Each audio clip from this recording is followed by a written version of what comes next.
Unidad 1. El centro educativo como comunidad educativa.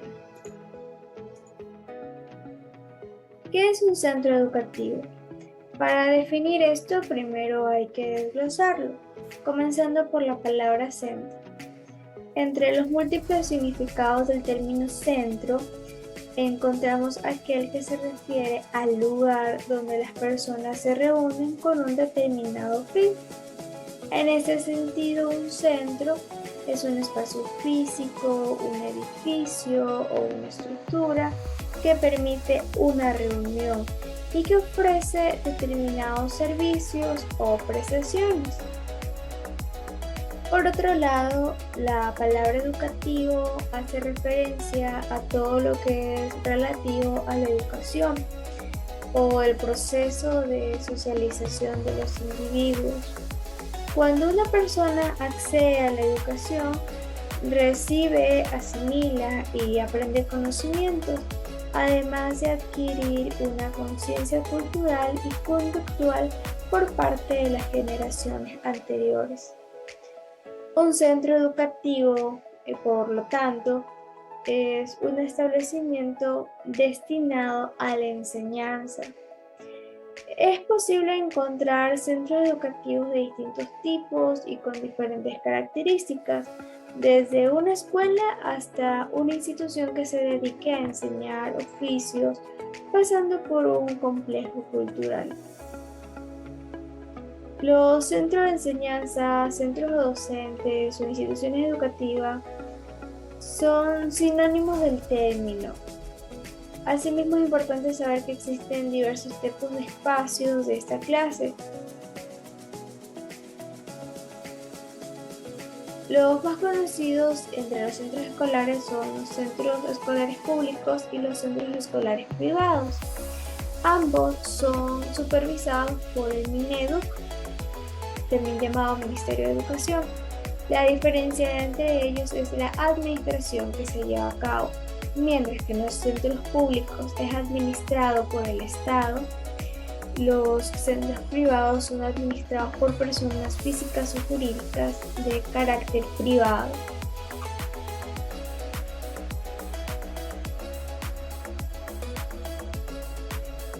Tema 1.2. Organización escolar y cultura empírica de la escuela.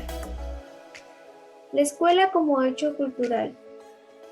Uno de los hechos que con mayor frecuencia se pasan por alto en el planeamiento de las reformas es la existencia de una cultura escolar que está expresada en ideas, expectativas, normas y formas de actuar que son propias del medio escolar y que se asumen como características del desempeño de los roles sociales y actuaciones convencionales que se desempeñan quienes intervienen en la escuela. Esa cultura escolar determina lo que se espera que suceda en las escuelas, lo que se supone que en ellas se debe hacer y lo que puede aceptarse como adecuado dentro del ámbito escolar. Las formas de ejercicio de la autoridad y la gestión de las escuelas, así como la adopción de creencias y la reiteración de prácticas que se asumen como conscientes con ese ejercicio, se transforman de manera progresiva en elementos básicos de la cultura escolar que tienden a replicarse a lo largo del tiempo. Esos elementos y otros que se reflejan en las ideas y usos comunes dentro del medio escolar condicionan y determinan las posibilidades concretas de transformación de las escuelas.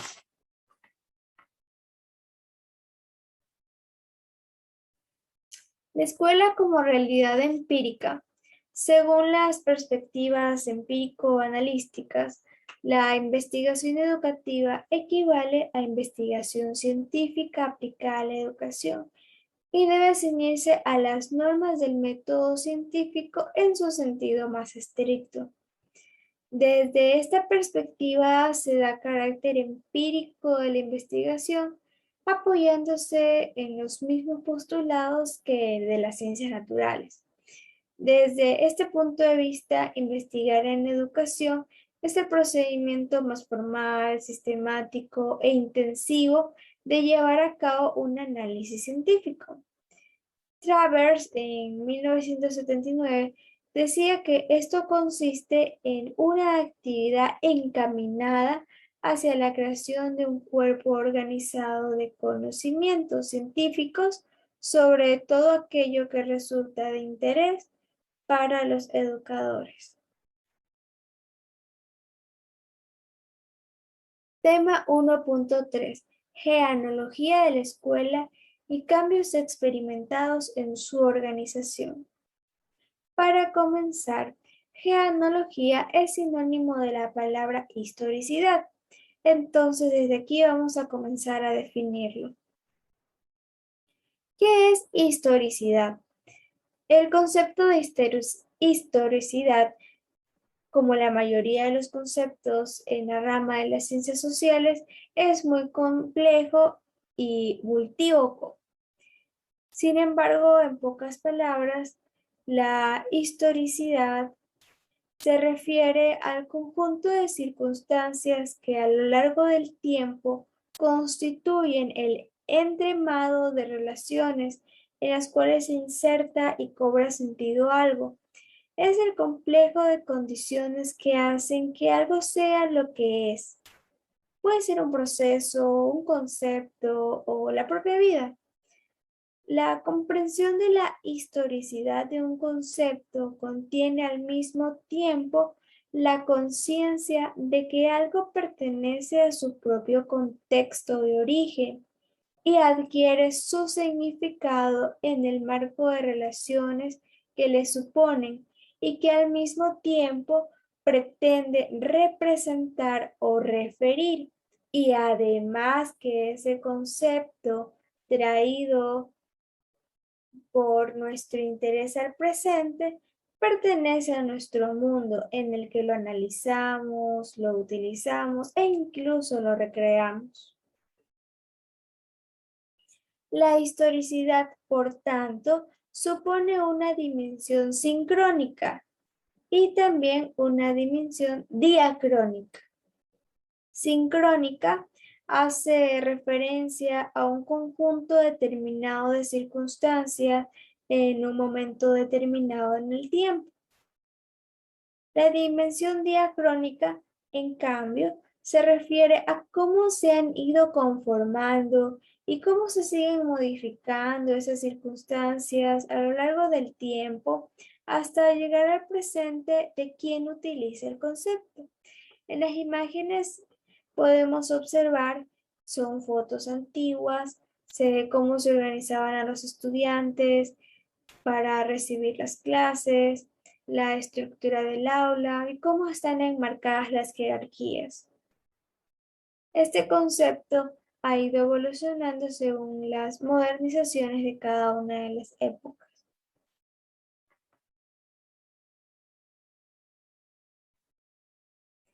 Tema 1.4. Organización, cultura material de la escuela.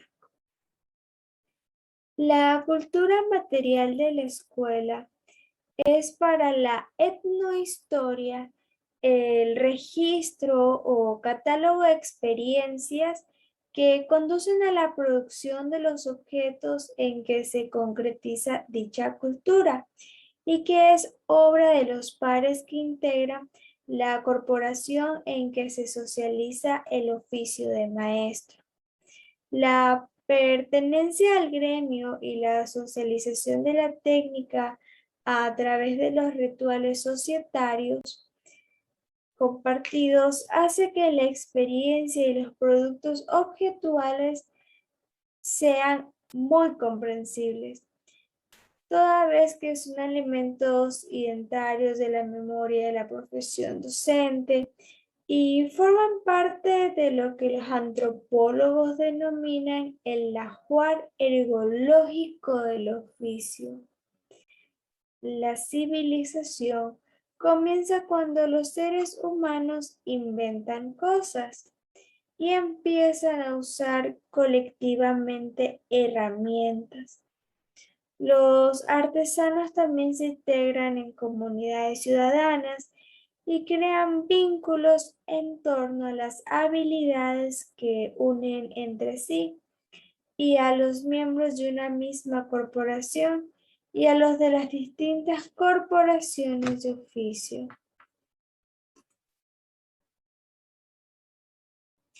Espacios, tiempos, orden y disciplina.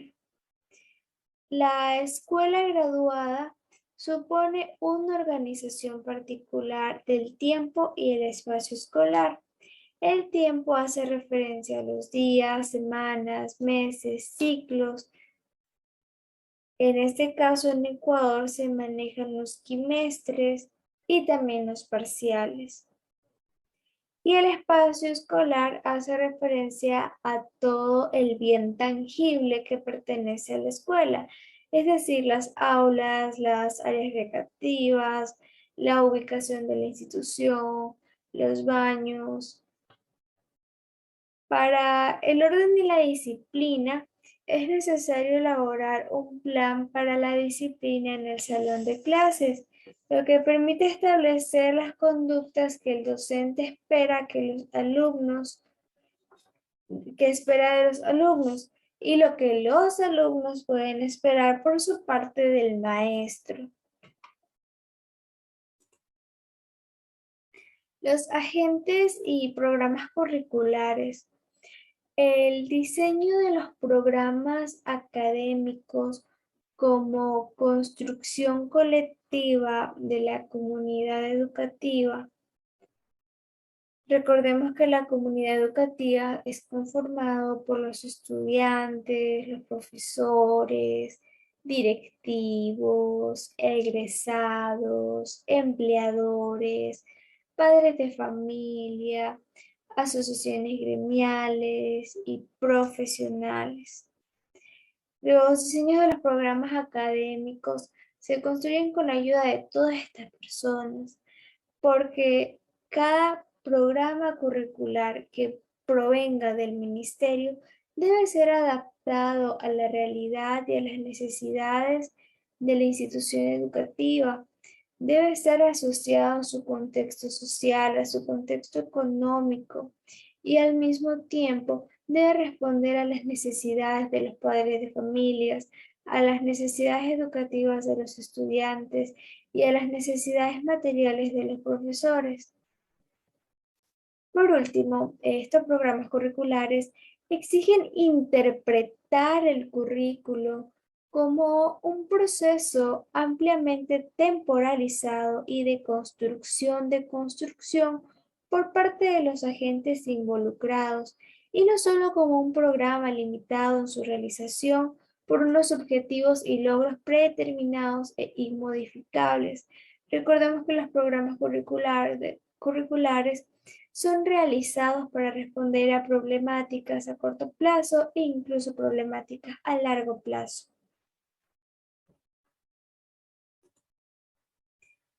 Contexto sociofamiliar. Para comenzar, la familia, según la genética, es aquella que transmite la herencia genética, pero ya enfocándolo hacia un contexto social, es el lugar donde el niño o la niña se desenvuelve. Por lo tanto, es el pilar básico de la educación y la socialización, porque la personalidad infantil se forma en la relación con los demás y la calidad de las experiencias familiares va a depender de la madurez y el equilibrio emocional del niño o la niña.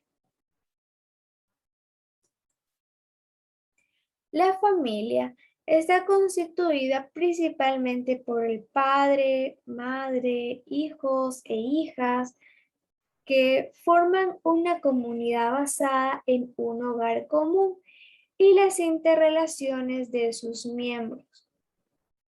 Dentro de la comunidad familiar, los principales educadores son el padre y la madre. Ambos se deben encargar del bienestar, la salud física y psicológica de sus hijos. Además, tienen el rol o el deber de establecer normas de convivencia y así lograr moldear la conducta de sus hijos o hijas a través de su experiencia y actuaciones.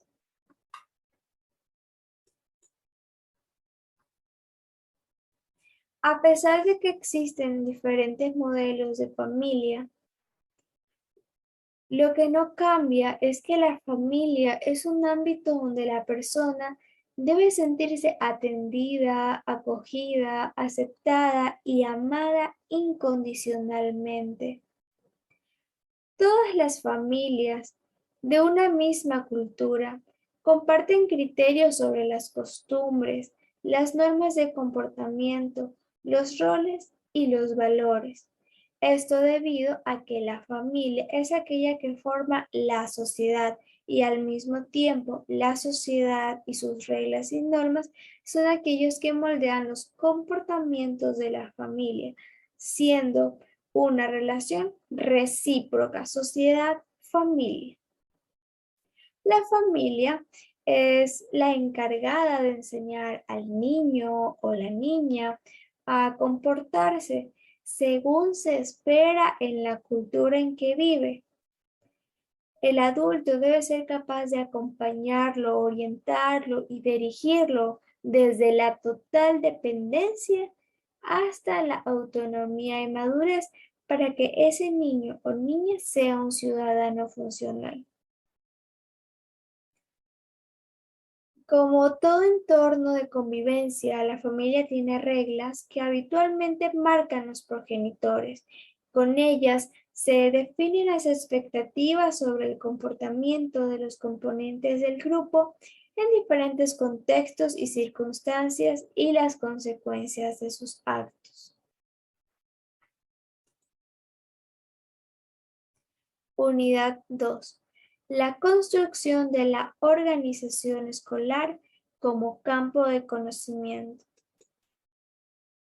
Tema 2.1. Concepto de organización escolar. Las organizaciones educativas. Antes de entrar al tema de organizaciones educativas, hay que recalcar que es una organización social. Las organizaciones sociales están conformadas por un cierto número de personas que se han reunido con finalidades explícitas para conseguir ciertos objetivos. Estos objetivos por lo general suelen estar en permanente reconstrucción para que puedan responder a sus menesteres. El funcionamiento de estas organizaciones sociales requieren un conjunto de normas, de reglamentos y sobre todo de procedimientos que regulen las relaciones entre los miembros, las competencias de cada uno y el nivel de responsabilidad y compromiso que le corresponde. Las organizaciones se autodesarrollan desde la perspectiva del cambio, de allí su dinámica, su acción de organizar, su administración que se adecúa casi siempre a la relación infinita a las exigencias del contexto. Las bases teóricas para el análisis de las organizaciones escolares. Para comenzar, una organización escolar o una organización educativa no es una máquina perfecta, sino un proceso en vías de desintegración, también conocido como entropía, y al mismo tiempo de organización, que es la negentropía. Esta relación entre desorden y orden, también llamado entropía-negentropía, es lo que la diferencia de otros sistemas autoorganizados, tales como las organizaciones artificiales que son incapaces de organizarse, donde existe un lazo consustancial entre desorganización y organización compleja, por el fenómeno de desorganización.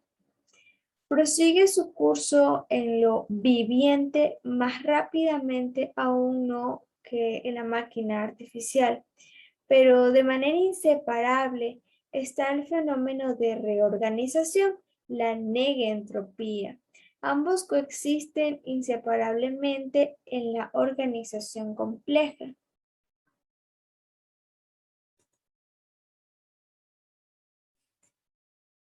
Dentro de este tema de las bases teóricas, Gray de 1973 dio su aporte, dando los siguientes puntos teóricos. Primero, los temas de usos políticos en educación, las instituciones educativas determinadas socialmente, la naturaleza de las instituciones y los sistemas educativos en no solo formar valores sociales y estructuras interpersonales, sino también soluciones temporales de problemas sociales. Y por último, se tiende a considerar que la enseñanza tiene como marco de referencia a la escuela, pero no a las personas que se están formando en esa escuela.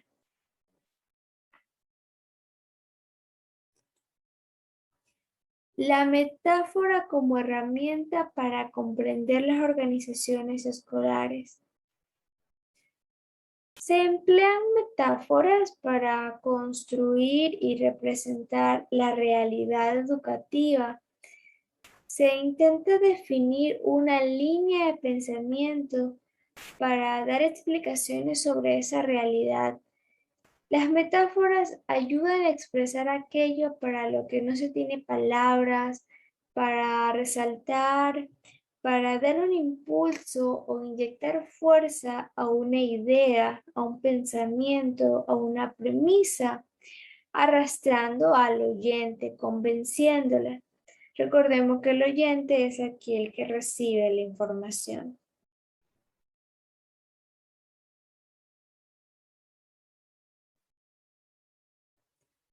Tema 2.2. La organización escolar como área de investigación y conocimiento.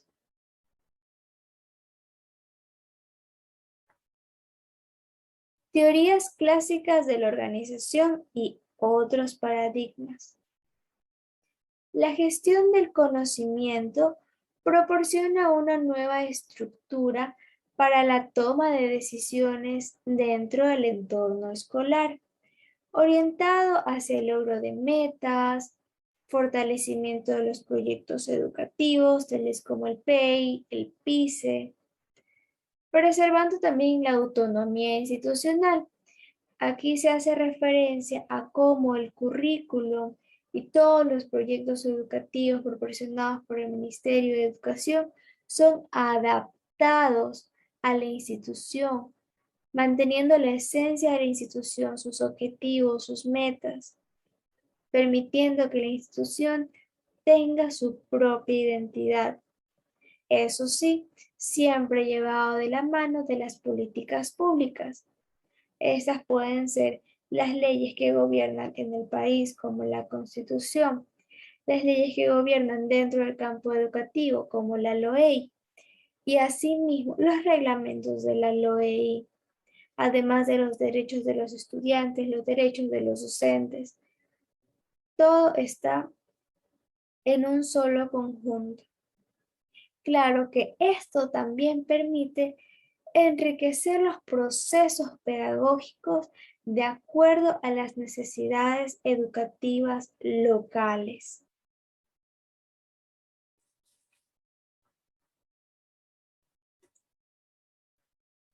Tema 2.2.2. Los modelos de cultura y organizativa de los centros. Primero, ¿qué es una cultura organizacional? La cultura organizacional es el conjunto de costumbres y normas que pertenecen a una población. Por ello, los proyectos deben adaptarse al contexto, además de sensibilidades y símbolos compartidos.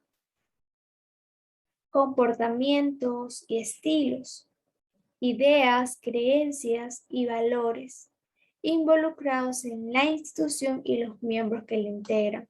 Recordemos que la institución es integrada por padres, directivos, profesores, egresados y el personal en general que trabaja dentro de la institución. Todas las personas provienen de contextos diferentes a pesar de estar en una misma institución. Por lo general, las ideas más chocantes al momento de realizar los modelos son el sistema de creencias e ideas e incluso de valores, ya que las perspectivas para realizarlo se deben hacer de una manera neutra que no favorezca a cierto grupo. Tenemos a Perkins en el 2008 expuso que coexisten 6 modelos culturas. Entre ellos tenemos la cultura colegiada, la cultura directiva, la cultura desarrollista, la cultura de negociación, la cultura virtual y la cultura tangible.